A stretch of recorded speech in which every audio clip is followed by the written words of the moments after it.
नमस्कार मित्रांनो. काशीमध्ये प्रताप मुकुट नावाचा राजा राज्य करत होता. त्याला वज्र मुकुट नावाचा मुलगा होता.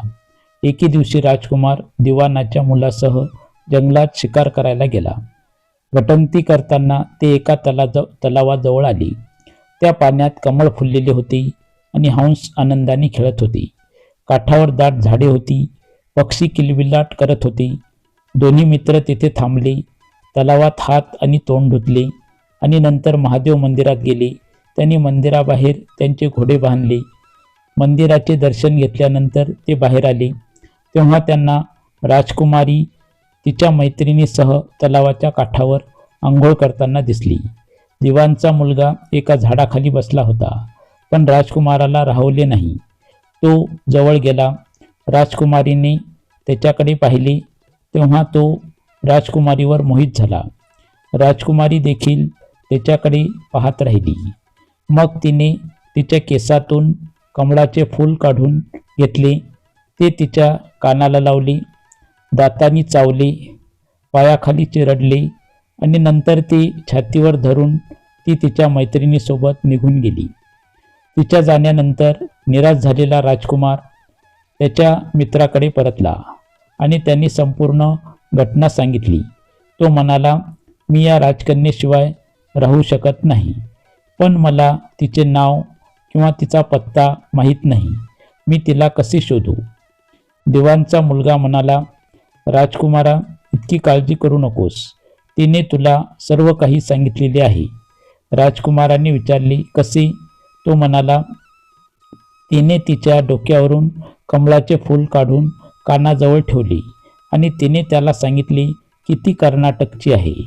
दातांनी चावणे म्हणजे ती राजा दंतभटची मुलगी होती.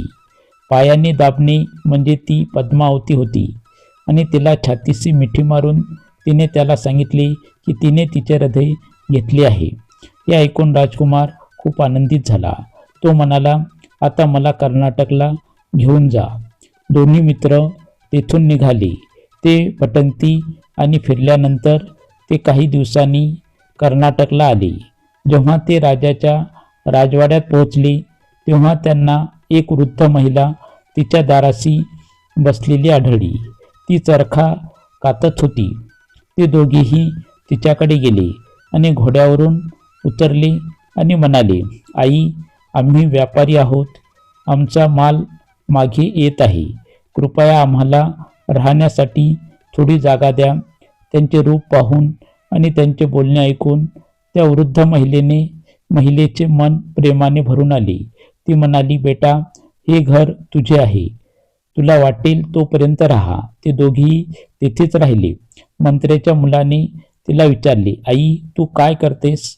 तुझ्या घरात कोण कोण आहे? तू कशी उदरनिर्वाह करतेस? वृद्ध महिलेने उत्तर दिले, बेटा, माझा एक मुलगा आहे जो राजाची सेवा करतो. मी राजाची मुलगी पद्मावतीची दाई होते. आता मी म्हातारी झाली आहे. मी घरीच राहते. राजा अन्न पुरवतो. मी राजकुमारीला भेटण्यासाठी दिवसातून एकदा राजवाड्यात जाते. राजकुमाराने त्या वृद्ध महिलेला काही पैसे दिले आणि म्हणाला, आई, उद्या तू तिथे जाशील तेव्हा राजकुमारीला सांग की ज्येष्ठ महिन्याच्या 5व्या दिवशी तलावात तुला भेटलेला राजकुमार परत आला आहे. दुसऱ्या दिवशी वृद्ध महिला राजवाड्यात गेल्यावर तिने तिला राजपुत्राचा संदेश दिला. हे ऐकून राजकुमारी रागावली.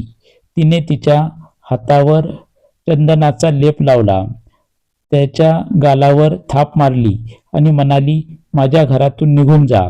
म्हातारी घरी परतली आणि राजकुमाराला सर्व काही सांगितले. राजकुमार स्तब्ध झाला. मग त्याचा मित्र म्हणाला, राजकुमार, काळजी करू नकोस. ती काय म्हणते ती समजून घे. तिने 10 बोटे पांढऱ्या चंदनात बुडवली, म्हणजे अजून 10 दिवस चालणे बाकी आहे. त्या दिवसानंतर मी तुला अंधारात रात्री भेटेन. 10 दिवसांनी म्हातारी बाईने राजकुमारीला पुन्हा सांगितले आणि यावेळी तिने 3 बोटे भगव्या रंगात बुडवली. त्याच्या चेहऱ्यावर थाप मारली आणि म्हणाली, येथून निघून जा. म्हातारी बाई आली आणि त्याला सर्व काही सांगितले. राजकुमार दुःखाने व्याकुळ झाला. मंत्र्याच्या मुलाने स्पष्ट केले, यात आश्चर्य वाटण्याचे काय आहे? तिने सांगितले आहे की तिला मासिक पाळी येत आहे. आणखीन 3 दिवस थांब. 3 दिवसांनी म्हातारी पुन्हा आली. यावेळी राजकुमारीने तिला फटकारली आणि पश्चिमेकडील खिडकीतून बाहेर केले. तिने येऊन राजकुमाराला सांगितले. हे ऐकून मंत्र्याचा मुलगा म्हणाला, मित्रा, तिने आज रात्री तुला त्या खिडकीजवळ बोलावलेले आहे. राजकुमार आनंदाने उडी मारली. वेळ आली तेव्हा त्याने वृद्ध महिलेचे कपडे घातले, सुगंधी तेल लावले आणि मध्यरात्री तो राजवाड्यात पोहोचला आणि खिडकीतून आत गेला. राजकन्या तिथे तयार उभी होती. तिने त्याला आत नेले आणि आतील दृश्य पाहून राजकुमाराचे डोळे उघडले. अनेक अद्भुत गोष्टी होत्या. राजकुमार रात्रभर राजकन्येसोबत राहिला. जसजसा दिवस उजाडला तसतसे राजकन्या त्याला लपून ठेवत असे आणि रात्रीच्या वेळी पुन्हा बाहेर काढत असे. असेच बरेच दिवस गेले. अचानक एके दिवशी राजकुमाराला त्याच्या मित्राची आठवण आली. त्याला काय झाले असेल याची त्याला काळजी वाटत होती. त्याला दुःखी पाहून राजकन्याने कारण विचारले आणि त्याने तिला सांगितले. तो म्हणाला, तो माझा प्रिय मित्र आहे. तो खूप हुशार आहे. त्याच्या हुशारीमुळेच तू मला भेटू शकलीस. राजकन्या म्हणाली, मी त्याच्यासाठी एक स्वादिष्ट जेवण बनवून ठेवेन. तू त्याला खायला घालशील आणि त्याचे सांत्वन करशील आणि नंतर परत येशील. जेवण घेऊन राजकुमार त्याच्या मित्राकडे गेला. ते गेल्या महिन्याभरापासून भेटले नव्हते. भेटल्यावर राजकुमाराने संपूर्ण कहाणी सांगितली आणि म्हणाला, मी राजकुमारीला तुमच्या हुशारीबद्दल सर्व काही सांगितले आहे. म्हणूनच तिने हे जेवण पाठवलेले आहे. दिवाणचा मुलगा खोल विचारात होता. तो म्हणाला, तू योग्य काम केले नाहीस. राजकुमारीला समजले की जोपर्यंत मी येथे आहे तोपर्यंत ती तुम्हाला नियंत्रित करू शकत नाही. म्हणूनच तिने या जेवणात विष मिसळलेले आहे आणि ते पाठवले आहे. असे म्हणत दिवाणच्या मुलाने ताटातून एक लाडू उचलला आणि कुत्र्याला फेकला. कुत्रा ते खाल्ल्यानंतर लगेच मरण पावला. राजकुमाराला खूप वाईट वाटले. तो म्हणाला, देवा, मला अशा स्त्रीपासून वाचव. मी पुन्हा तिच्या जवळ जाणार नाही. दिवाणचा मुलगा म्हणाला, नाही, आता आपण तिला घरी नेण्याचा मार्ग शोधला पाहिजे. तू आज रात्री तिथे जा. राजकुमारी झोपी गेल्यावर तिच्या डाव्या मांडीवर त्रिशूल लावा आणि तिचे दागिने घेऊन परत या. राजकुमाराने तेच केले. तो आल्यावर दिवाणचा मुलगा त्याला घेऊन गेला. योगी म्हणून वेश धारण करून स्मशानात बसला आणि राजकुमाराला सांगितले की दागिने घेऊन बाजारात विक. जर कोणी तुला पकडले तर त्यांना माझ्या गुरुकडे जाऊन इथे आणण्यास सांगा.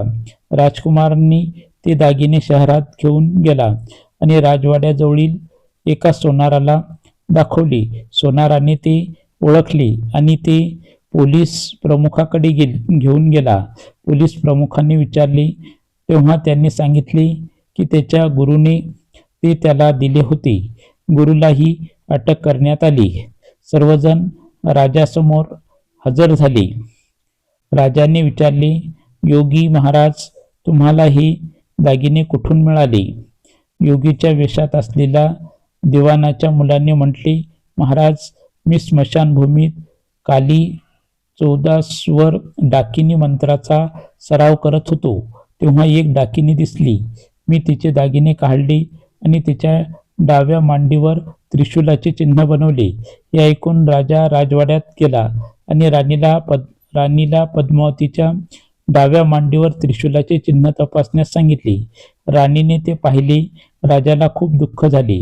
बाहेर येऊन त्याने योगींना बाजूला घेतले आणि विचारले, महाराज, शास्त्रात वाईट स्त्रियांसाठी काय शिक्षा आहे? योगीने उत्तर दिले, राजा, जर ब्राह्मण, गाय, स्त्री, मुलगा किंवा तुमच्या संरक्षणाखाली राहणारा कोणी वाईट कृत्य केले तर त्यांना देशाबाहेर घालवून दिले पाहिजे. हे ऐकून राजाने पद्मावतीला पालखीत बसवली आणि तिला जंगलात सोडली. राजकुमार आणि मंत्र्याचा मुलगा आधीच वाट पाहत होता. राजकुमारीला एकटे पाहून ते तिच्यासोबत त्याच्या शहरात परतले आणि आनंदाने राहू लागले.